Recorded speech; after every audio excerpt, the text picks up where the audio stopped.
Nonetheless, the Crimean diaspora, today estimated at anywhere between 2 million to 5 million persons, this is not a small group, was never able to change Turkey's basic acceptance of Soviet rule in their homeland, nor to generate even any serious protests on the part of the Turkish government against the wholesale depopulation or deportations of the Tatars. Because you know, in 1944, when the Soviets returned, the Red Army returned, the Crimean Tatars were among those groups that were declared by Stalin to be traitors. And en masse, they were all picked up actually on May 18th, the dark day in the history of Crimean Tatar history. 183,000 people were sent to Central Asia, in particular to Uzbekistan, or the Uzbek SSR. And basically that was the end, so one thought, of the Crimean Tatar presence in the Crimea. During these post-World War II decades, there is actually one Crimean Tatar exile writing in Turkish in the Ottoman Empire, a man named Cengiz Daci.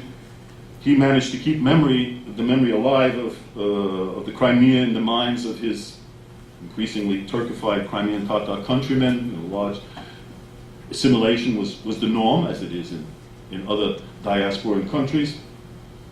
But this author's quite popular writings did seem to have some impact in helping to raise cultural awareness among Turkey's Crimean Tatar population and to prepare it for the totally unexpected changes that were to occur in their homeland following the collapse of the Soviet Union in 1991. And here, when we're looking at these various diasporas from Ukraine, the Crimean Tatars, not only the largest, they're also, in one sense, one of the most unique, because this is one of the only groups that does, in fact, return home in large numbers.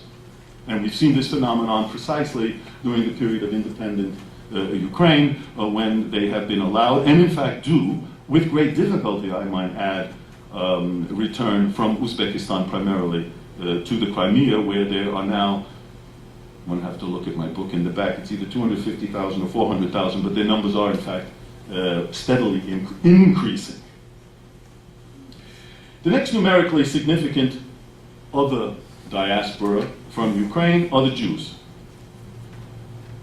Hundreds of thousands of Jews from Ukrainian lands, both under Austro-Hungarian rule and under Russian imperial rule, began emigrating to North America, in particular to the northeastern cities of the United States, in those last decades of the 19th and early 20th century, roughly from the 1880s until the outbreak of the war in 1914.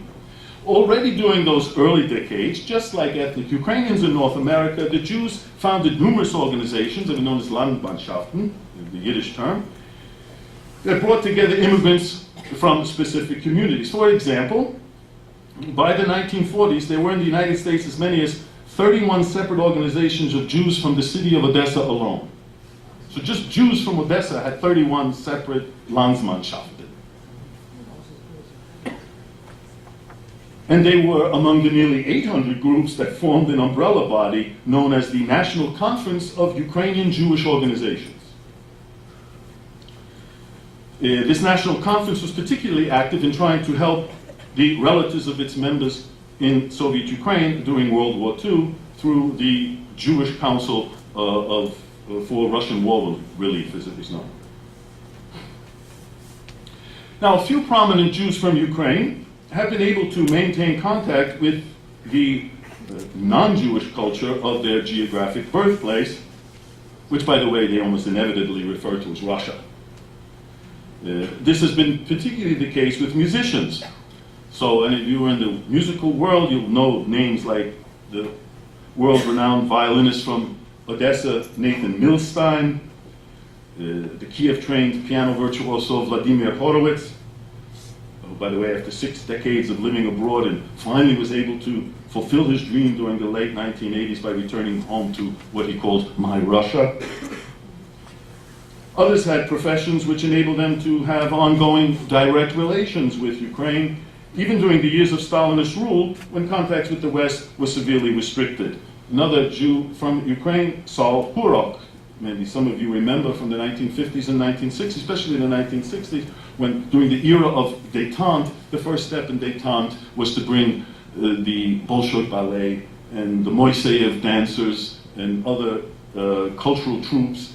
Well, one of the leading figures in this was this guy Saul Hurok, who had this New York impresario who had undertaken this. He was originally from Ukraine.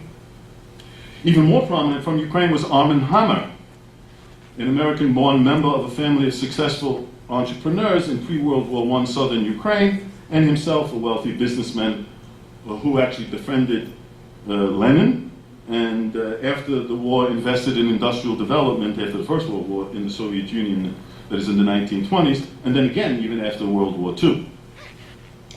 There was another type of Jewish emigrant, if you will, from Ukraine, and it consisted of those who remained in Europe. Some names probably you've never heard of, but in certain circles these are very well-known figures, and they're all from Ukraine.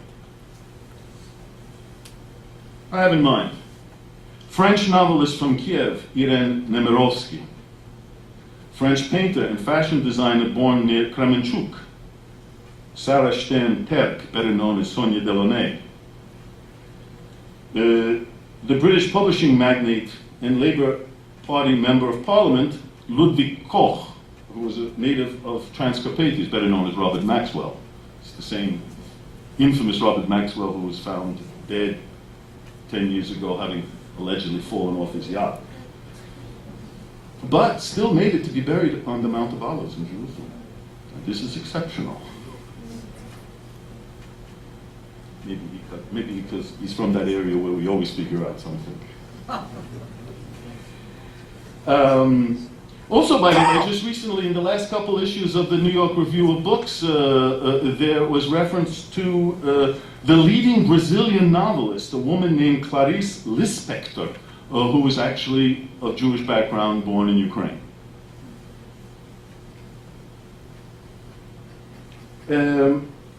Others remained actually much more closely linked to their homeland, and in this, some retained that link through their writings, such as the German-language Austrian author Joseph Roth of Radetzky March Frame, born near Brody in eastern Galicia, also Manis Sperber, famous Jewish writer from eastern Galicia, Paul Celan from northern Bukovina.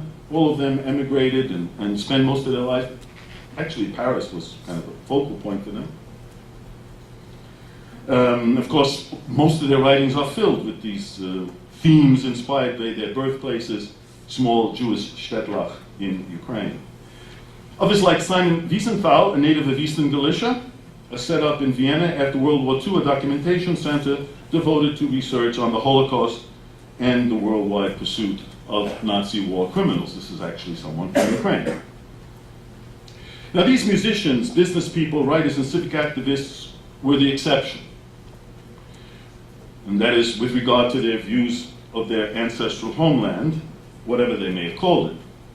Before 1914, most Jews emigrated from Ukraine because they were seeking to improve their economic situation. But their diasporan-born descendants have tended to remember the pogroms and other forms of persecution as the primary cause of forcing their own ancestors. That's all that is remembered, and therefore, by association of all Jews, to seek refuge abroad, which was not the case.